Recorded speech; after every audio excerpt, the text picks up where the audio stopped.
All right, I guess we'll go ahead and get started.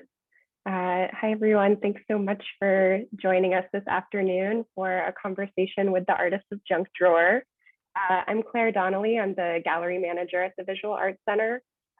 Junk Drawer is an exhibition organized by Sarah Stellman, Abby Johnson, and Caddy Burns in collaboration with our student-run arts collective Center Space project.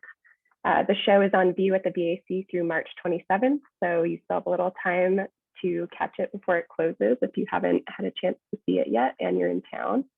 Highly recommend it. It's a wonderful exhibition. So just a few quick housekeeping notes before we get started.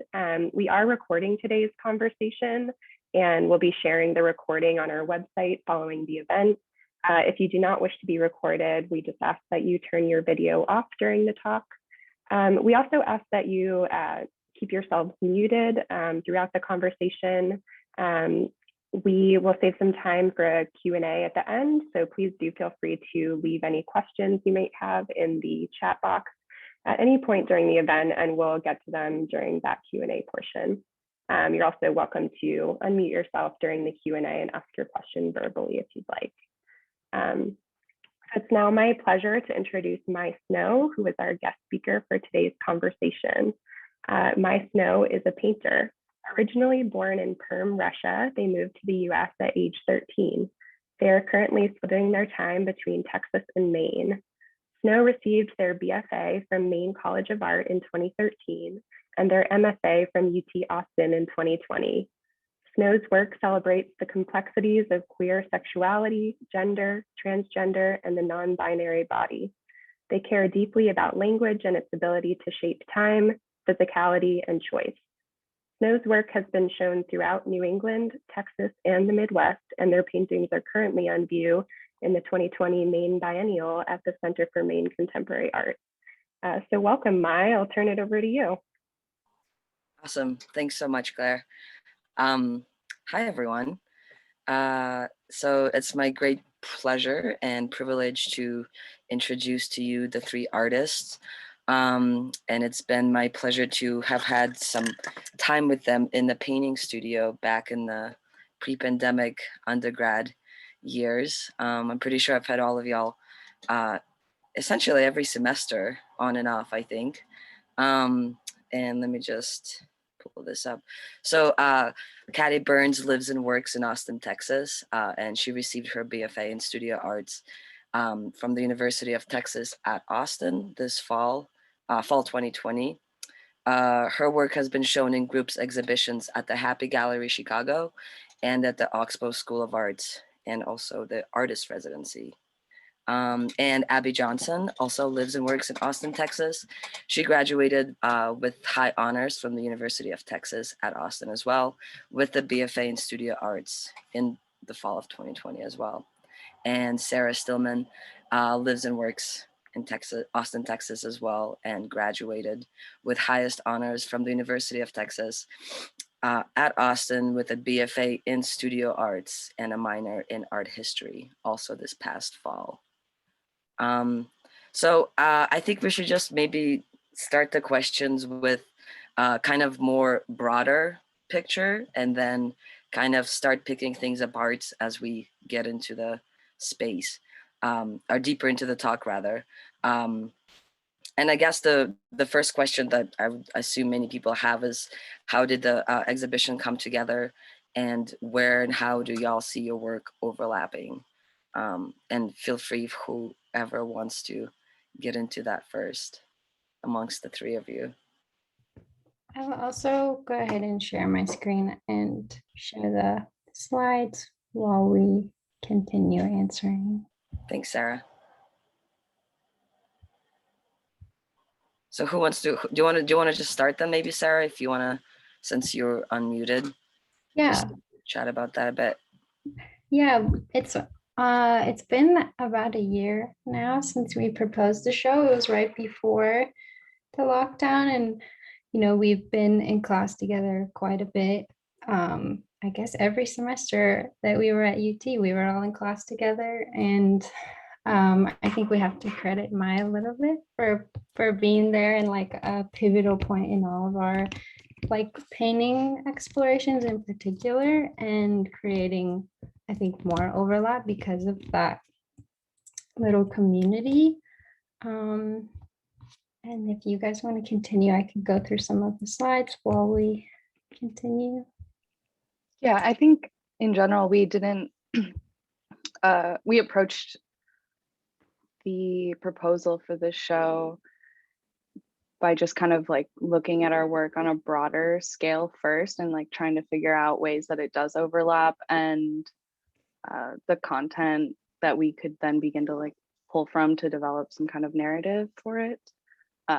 Most of the work we made new for the show, but what was interesting to all three of us because we were in class together and because we had Mai definitely just kind of naturally overlapped.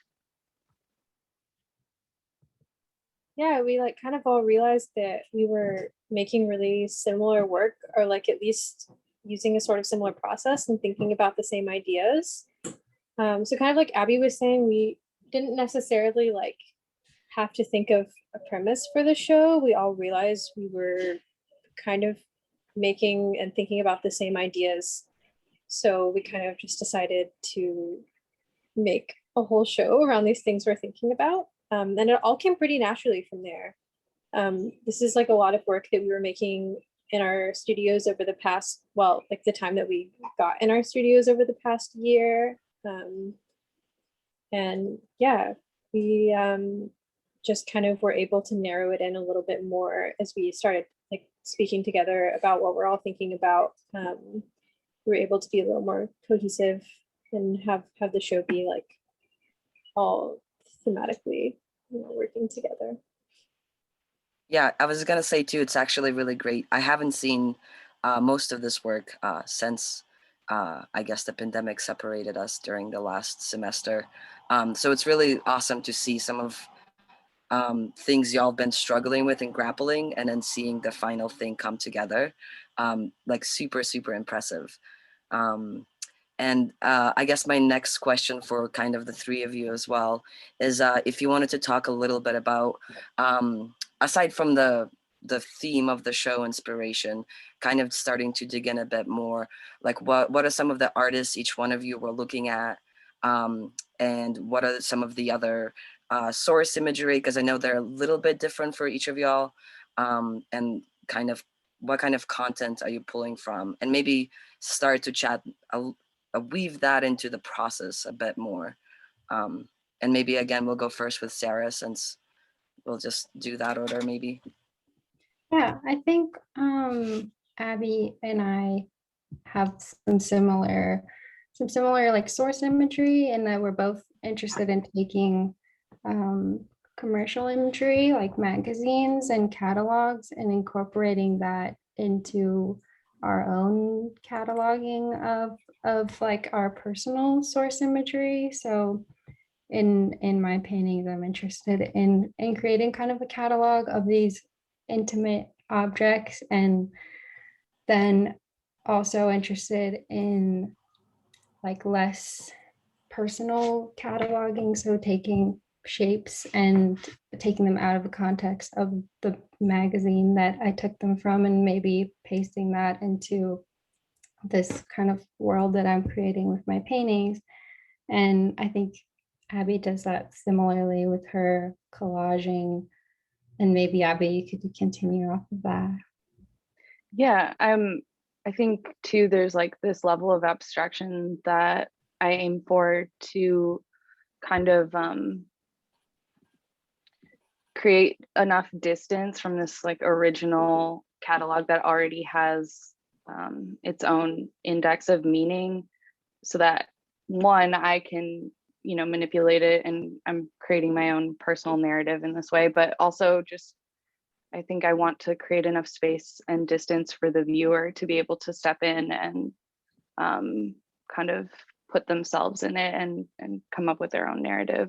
It's not really important to me that what I'm feeling while I'm making something is what the person looking at the work feels when they're looking at it. Yeah, I feel like I'm thinking about kind of similar things, but I guess the difference is that my work is mostly figurative and also really personal to me. So most of my imagery comes from like just photos on my iPhone that I take of like my day-to-day life, and I'm using that for reference imagery and kind of visually collaging it onto canvas. So I'm also like looking at a lot of figurative painters like Robin F. Williams, Salvatore, Louis Fertino, like all of those people. But then I am also thinking about the objects in my household and like how I can turn those into like symbols or flatten them to kind of like work perspective and make things a little more pieced together compositionally. Yeah, and maybe just to go off of that, Caddy, for a second, you are the only one, I guess, that has like the figure is very present, where with Sarah and Abby's, we're confronted more with the, the world of abstraction and color and shape relationships, where you just go ahead and like stick a figure undressing in the middle, or even animals, whatever included in within the still lives and within the objects. I guess maybe aside from it being like your personal relation to your paintings and the objects, like what else kind of moves you to have the figure be so visually present? Yeah, I mean, I think there's something really like instantly gratifying about having a giant nude figure in the middle of a painting. Yes. But also I'm really interested in like the relationship of my body and like how my body is perceived as something like really different than how I feel in my body. So it's like almost like the figure becomes another symbol or like another object, I guess. So I'm like kind of doing the same thing with the figure, like taking it and flattening it and like sticking it like right in the middle of the composition is this kind of like I don't want to say like advertisement, but I'm thinking about that language a lot of like something like very attractive. And like obviously there's the art historical context of like the female nude that I'm really interested in playing with. So Mm-hmm. And I think too, especially with the image that we're looking at right now, this reminds me of the back in the day when you would get this like doll silhouette and you could like stick clothes on her or him and change. So like, because I think the way the edges interact with the rest of the painting in the room of the figure, it kind of looks like a sticker has been placed in the room and you are like dressing or undressing the figure. But it weirdly works, it's like such a central painting. But again, I guess the way you chose to like do the line work with the lamp and the desk and the weird cat in the corner. Anyways, this painting makes me think of that doll situation that you dress and undress. Very cool. And Abby or Sarah, did you guys want to add like any particular artists y'all were looking at, or that's like not that important? Up to y'all. I think Charlene Von Hale is the one that I looked at Amen. kind of early on in this and when making work for this show, and always David Hockney and Amy Sillman. I think that's just another way that our work tends to overlap, because we're constantly just like sending each other images on a daily basis, and so it's hard to be like kind of individual about the inspiration, because I think we've just been working so closely. Mm-hmm, mm-hmm. And maybe Abby as well, since you were talking, I kind of wanted to ask you more of a particular question in terms of like domesticity, like what you talk about in your artist statement is you're taking apart what the magazines already come from, and this kind of the feminine and the female function in the domestic world. It kind of makes me think of like things that are marked by sex and things that are like our sex within femininity and then the domestic. And I don't know if you wanted to kind of maybe pick that apart even more, maybe diving into, again, like the sourcing of the imagery, or like how are you distancing that and how are you thinking about that, I guess. Yeah, and please stop me if I start to ramble. Well, I guess I think, yeah, like a recent realization when I'm trying, I had, it was that I think a lot of my work inherently is a personal response to like power structures and sex. And I think because I am a woman identifying human inherently through that lens, but I kind of struggle with that because, you know, we all just like want to make art, and I don't always want to have, I don't know, like working on things, picking apart that femininity and domesticity. It's like really easy to just like clump it in with this, like with like feminist art. And I don't think that that necessarily belongs, because domesticity is such a universal experience.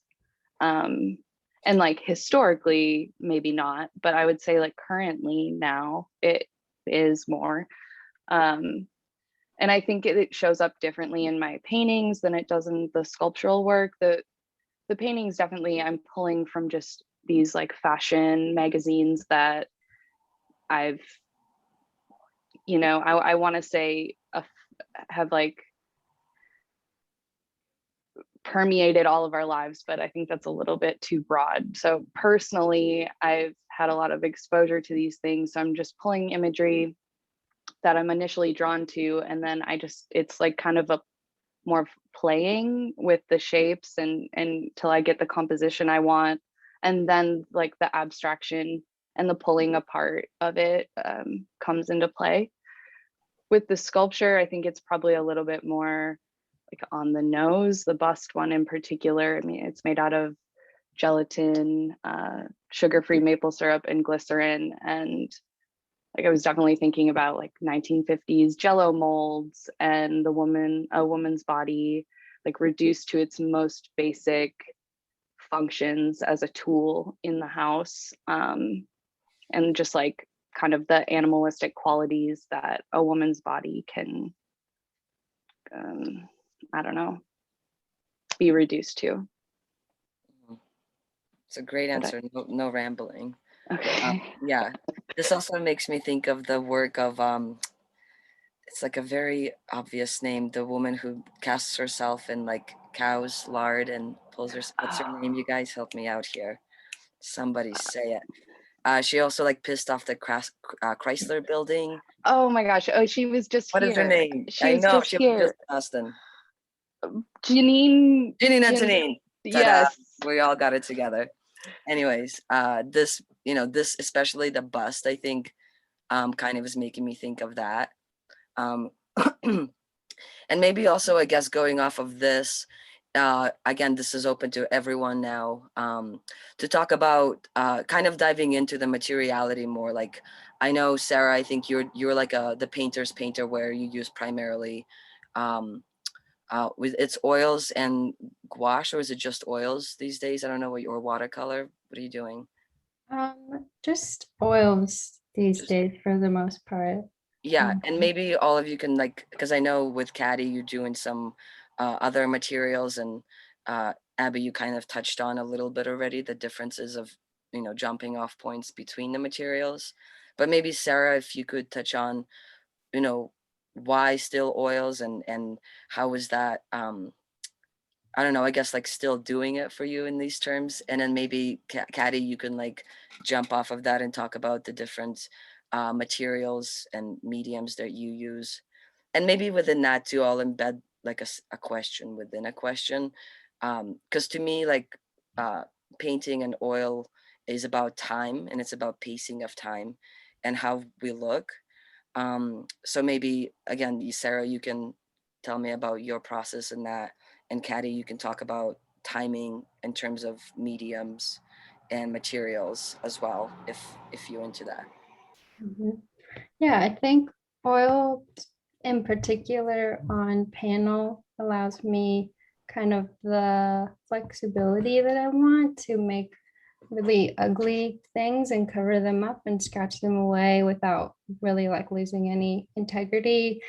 And it lets me be kind of reckless in the beginning, and that I can kind of make like a train of thought painting with these objects that I don't necessarily have a clear explanation for their connections yet. And having that flexibility in the beginning, and then being able to develop the painting while developing the connections between the content, and I guess just the medium's ability to it really like allows me to do exactly what I want in that way.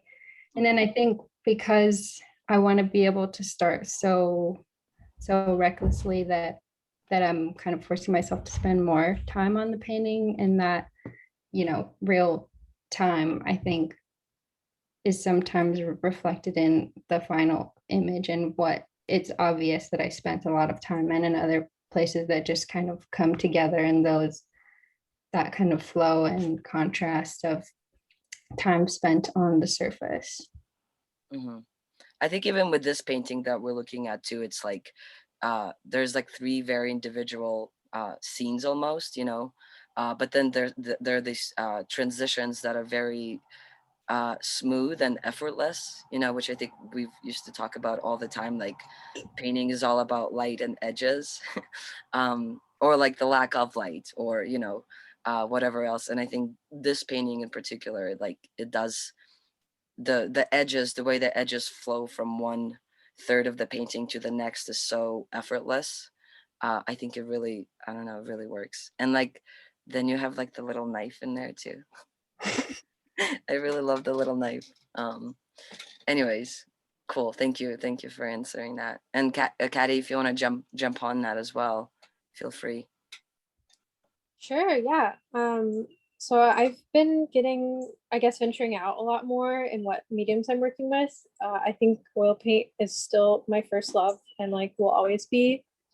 But like for this piece, for example, like I'm using silk screen and I'm using acrylics as well, which is something I just I hadn't done a lot until I made this. And then like after this piece, I sort of naturally transitioned into doing textile work, and working with other materials, because I feel like touch is really important in my work. And so I guess the next step there was to like make work that had a physical element of touch to it. And that was also like calling back to the domestic space. So that's where textiles came from. And then, you know, printmaking has a really rich history, and like an awesome ability to make patterns and things like that.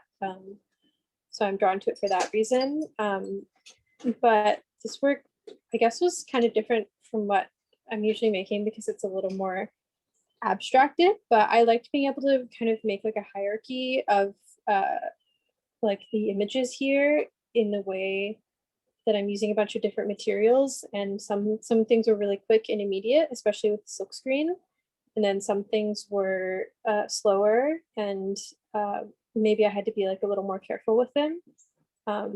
So I think that makes for a really interesting like visual, you know, certain things stand out and certain things don't, but also it was interesting to work that way, like time wise. Printmaking is really, I mean, it's just interesting how immediate you can get like such a detailed image.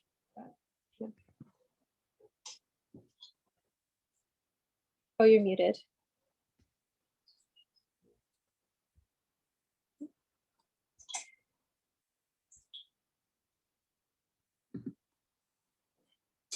Sorry, I forgot to unmute.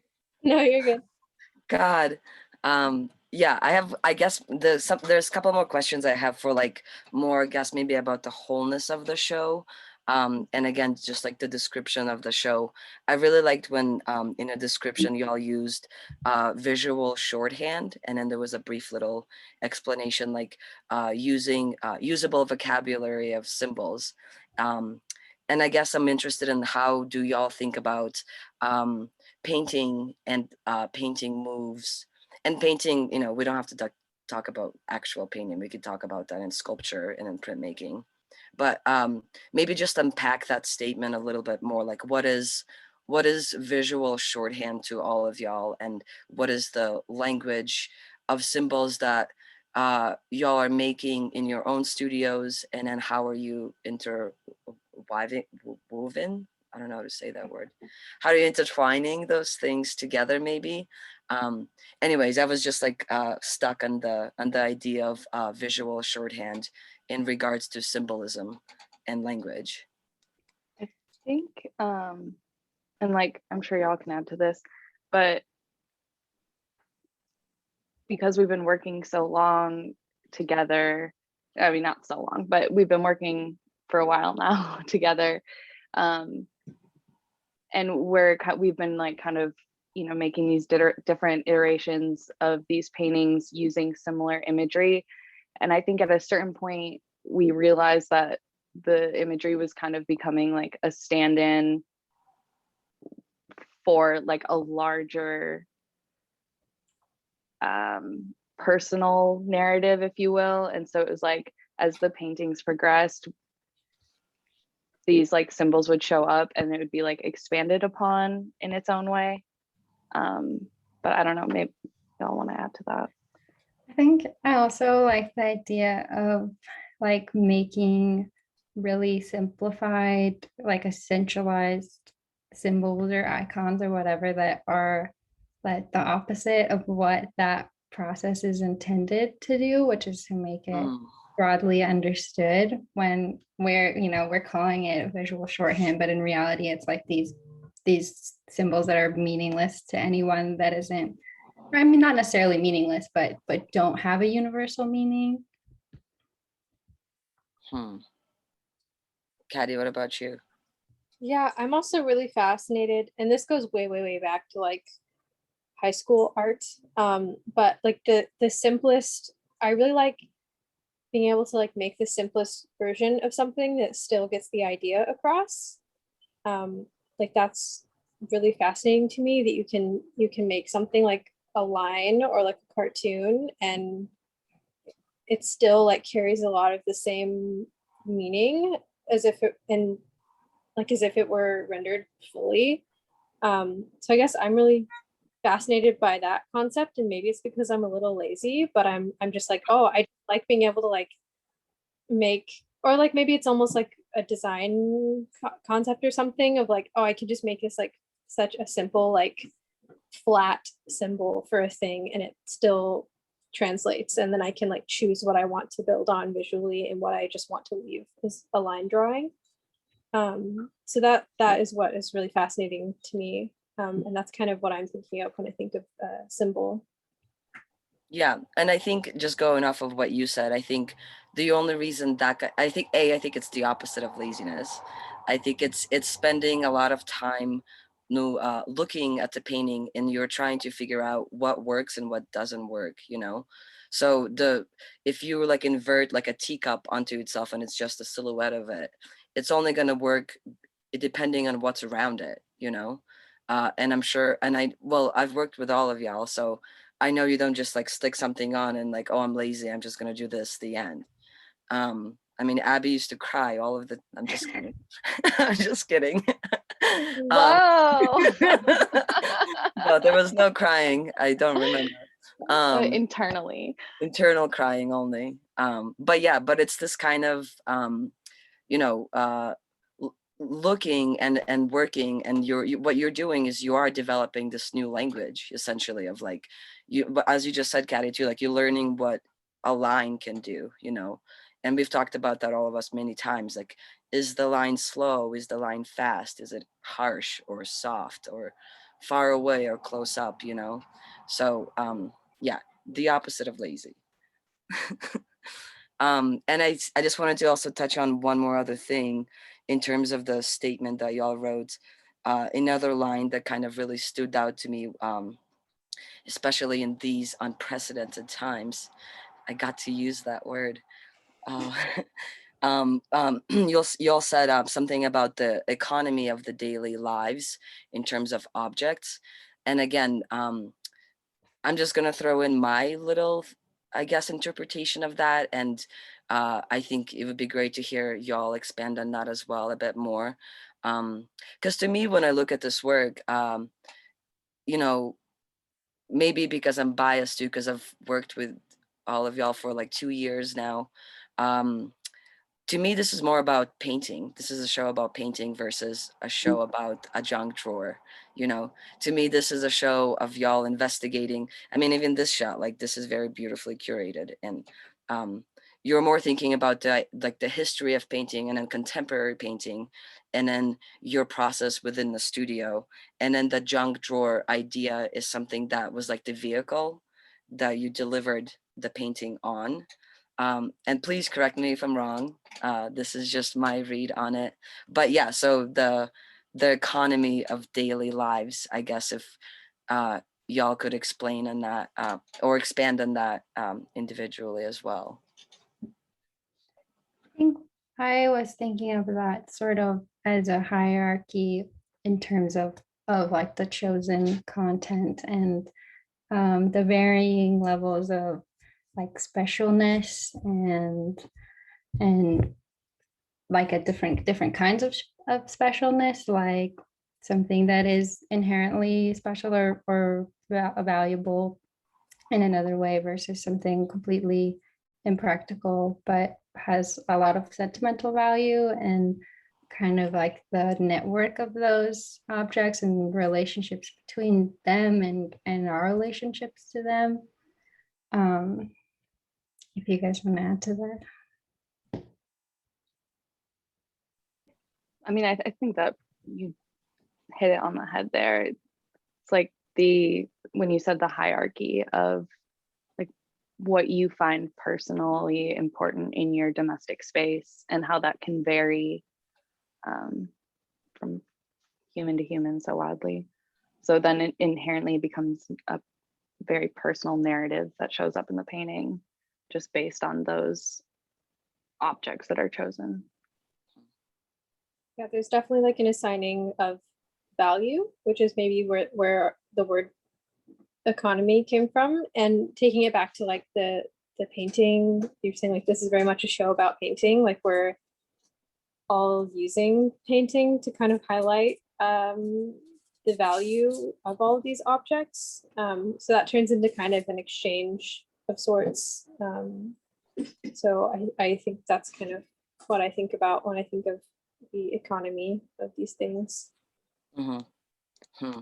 And maybe the follow-up question to this would be, for me, like when I think about paintings, I often think about hard and soft, and as you all know, and you can make fun of me if you want to, like slow and fast.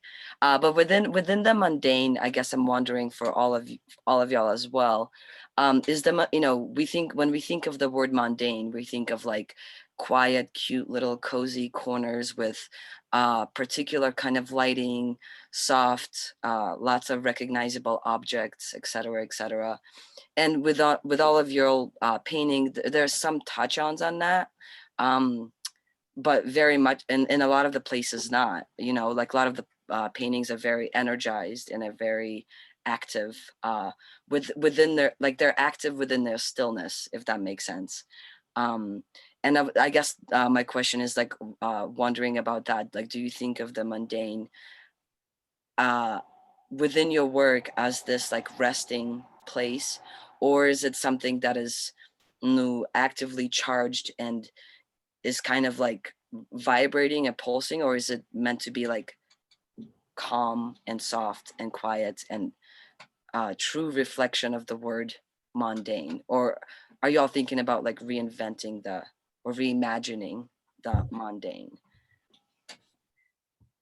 I think kind of like going off the idea of a junk drawer, and we're more focusing on kind of like a chaotic or eclectic mundane. At least I feel that way, and kind of moving away from the traditional definition of domestic or of domain and that softness, and kind of the history of making paintings about domesticity being inherently like a act of feminism, and maybe stepping away from that into a more personal definition of the mundane. If that makes sense. Mm-hmm. Yeah, like I think chaos can be mundane, you know, because we're just like constantly, that's like the world we live in, right? So I think that kind of is maybe my personal, like I would say that, yeah. So what Sarah said, kind of like creating a personal definition a little bit. That was a great answer. The chaos as mundane. We could make a t-shirt. Let's do it. What about you, Caddy? Yeah, I think I'm definitely kind of energizing the mundane. I think that comes through a lot. And I was really interested in like you were saying, hard versus soft. But I've been thinking about soft a lot lately as like a soft line kind of blurs things together and like makes things messy. I don't know if that makes any sense, but I've been thinking about soft in that context lately, of like a softness, like instead of hard boundaries, like a soft boundary existing and things kind of melting together. So I guess I've been kind of thinking about that a little bit, like kind of everything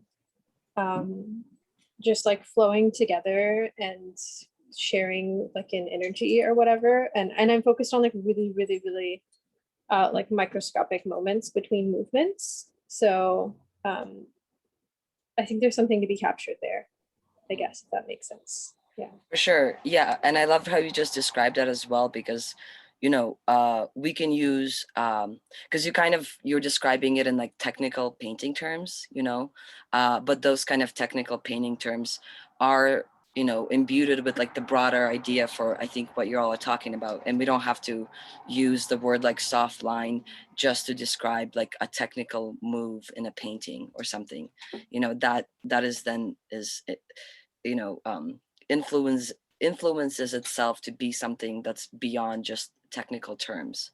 And I think that's kind of what you're kind of talking about maybe and playing with is like technical moves and then how they become personal, and then how do they go back and forth, how fluid or not fluid are those kind of things, and that kind of actual language and then visual language, you know.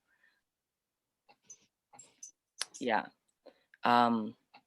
Anyways, those were like the majority of the questions I had for the three of y'all. Did I not ask anything else y'all wanted me to ask? Did I forget anything?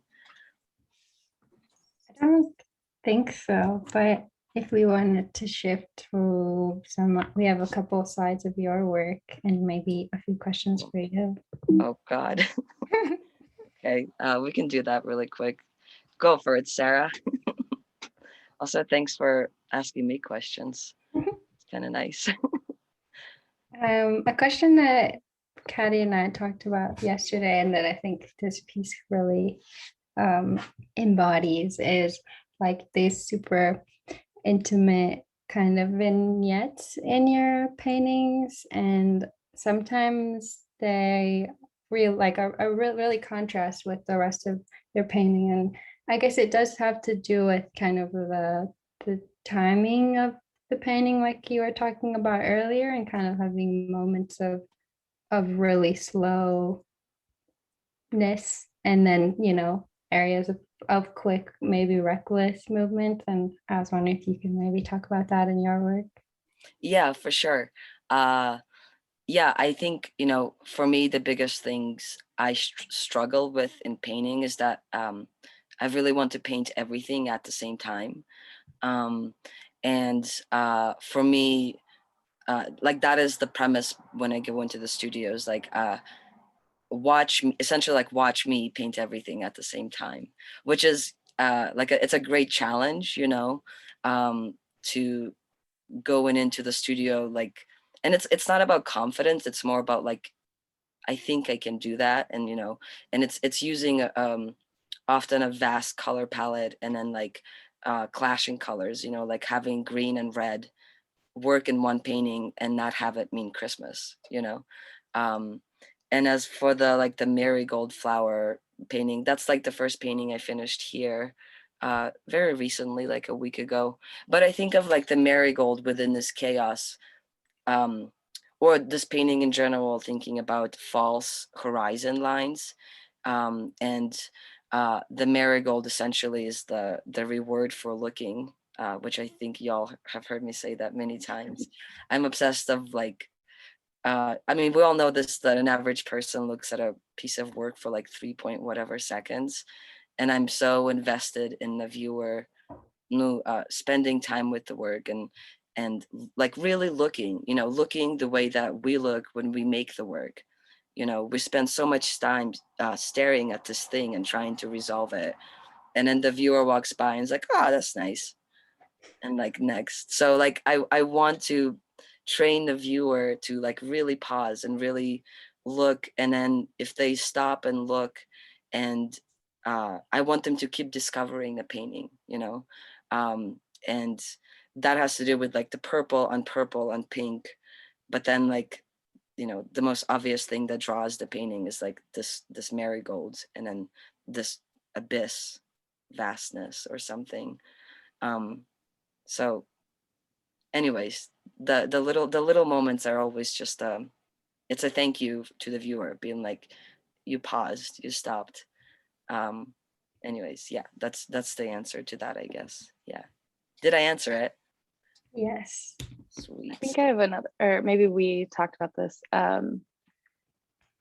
Do you think you could talk about scale a little bit in your drawing? Because you often have these like very little kind of vignette moments. And I know when you were my TA, you'd get after us about having all of our shapes the same size. So Well, yeah.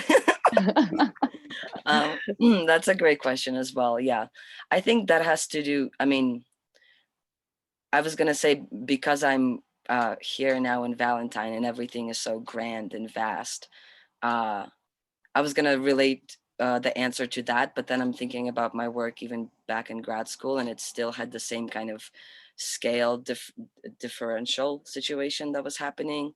Um, and I mean, to me, that's more, it's a technical thing, like visually technical thing. It's very nice to see something this, say you have a painting that's 5 foot by 5 foot, and you have this giant figure in it.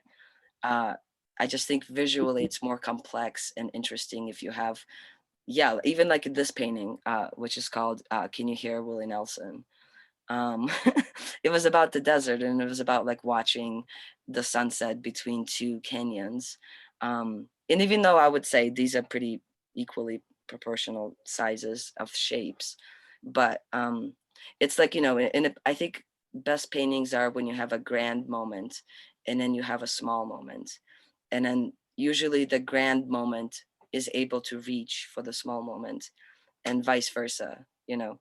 If you paint a tiny little hairpin next to a huge body reaching for it, like that hairpin is like able to hold within itself so much mm, knowledge, and so much understanding. Like everyone knows what a hairpin looks like, uh, and everyone knows what it then feels like to pick it up as well.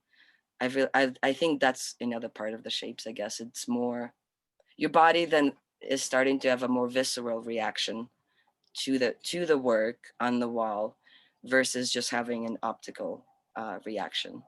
Like I want people to like feel things in their hands and smell the flower when they're looking at the work versus just like, hey, here's a painting that I'm just gonna look at.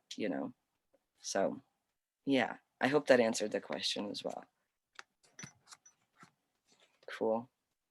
um Okay, I guess at this point, should we open it up to our viewers and guests who may have questions?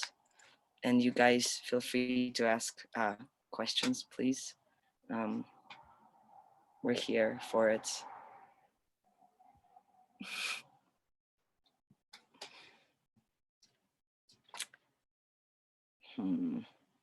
Anybody? I think we do have to make the shirts that says chaotic mundane. or mundane chaotic, as Jill has commented. Yeah, either or both. Both. Wait, one side One's can, ahead. Yes. or one side can have one, the other one, the back can have the other side. Yeah, I like that. Okay, Okay. on it, you guys. Let's do it. Yes, we got approved. No questions, anybody? I'm curious. Hi everyone, I'm Carla. Hello. I know Sarah. And I mean, this is amazing work. It's super inspiring. I'm a photographer. I'm doing more painting now. So just looking at this is inspiring me. I just got out like my X-Acto knife and started cutting up some of my photos. So just thank you for having this talk. I wanted to ask, I'm curious, what are y'all working on now? Does it look something similar like this? Are you kind of exploring the same themes, or are you starting to look into new art? Or do you have any of that? I know I'm kind of putting y'all on the spot, but I'm curious.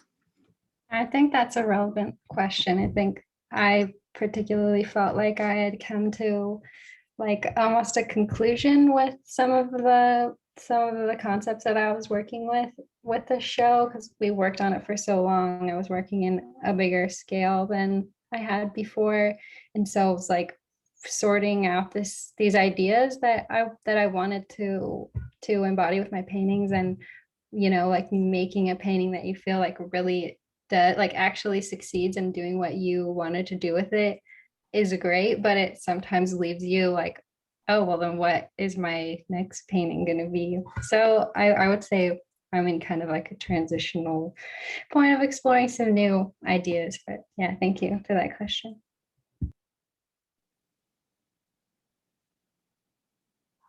Abby, what about you?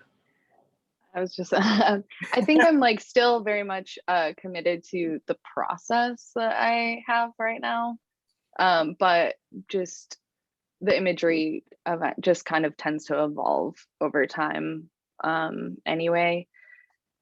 But yeah, I think I'm excited to just kind of like, I don't know, they tell you to graduate and like get everyone's voices out of your head and make some weird things. Mai's voice is still in all of our heads. Yeah, it'll be in my head forever. I hope so.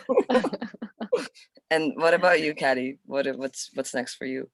Well, I have been kind of like more interested in textiles, so I'm pushing that way a little bit. But I also like recently got my first studio outside of school for painting, so I'm like back to painting, and I'm really excited to spend like a lot more time on stuff, because when you're in school, you have like really fast deadlines, and those can be good for some things, but I feel like I'm always like craving more time with my paintings. So I'm kind of going back to like the figurative and really like zooming in on these moments that I'm looking at, and then like painting them really intricately, hopefully. So that's kind of what I've been interested in. So I'm really excited to just spend like hours and hours and hours painting. Yeah. That's awesome. Congrats. Thank you. Congrats to all of you. Cool. Do we have any other questions? Also, Carla, thank you for your question. Anyone else? Jocelyn, please. Yes, you may. Hi, y'all. I've been working simultaneously. So if you answered this already, like just blow by it, but I'm interested in this title of junk drawer. I find that the junk drawer is this very precious space for me anyway, of like, it's junk, but it's also kept really safe in this drawer.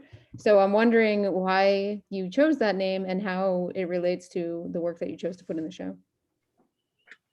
Yeah, I mean, I think it's kind of a place where you put all of the things that you like don't really have a category for, but they're still precious enough to you to keep them around.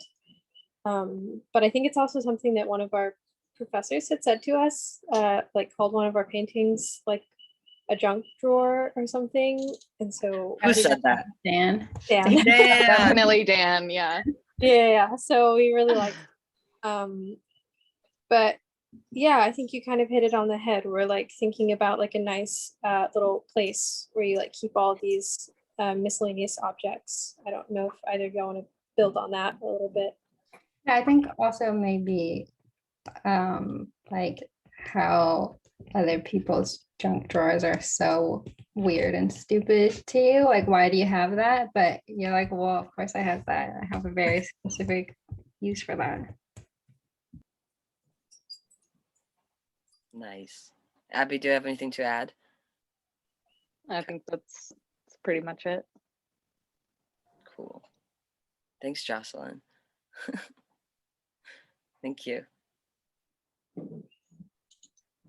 Cool. Any other questions? Last questions? We have some more minutes, I think.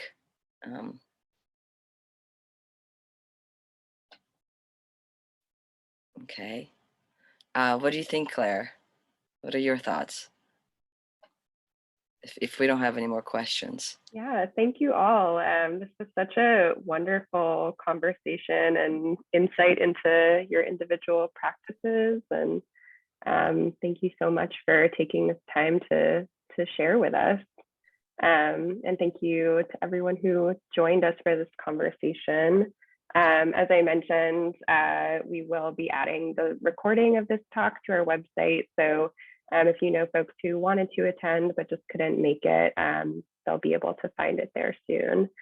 And yeah, as I mentioned, the show is on view through March 27th at the VAC. So come check it out if you're in town. And yeah, thanks so much to Mai and to all the artists. It was really great. Thanks, guys. It was really good to see the three of y'all faces, and you as well, Claire. But yeah, great to see you in the Zoom world, and come say hello in West Texas. I'll be here. Come find you on the school bus. Yeah, thank you. Yes, get in the school bus, please.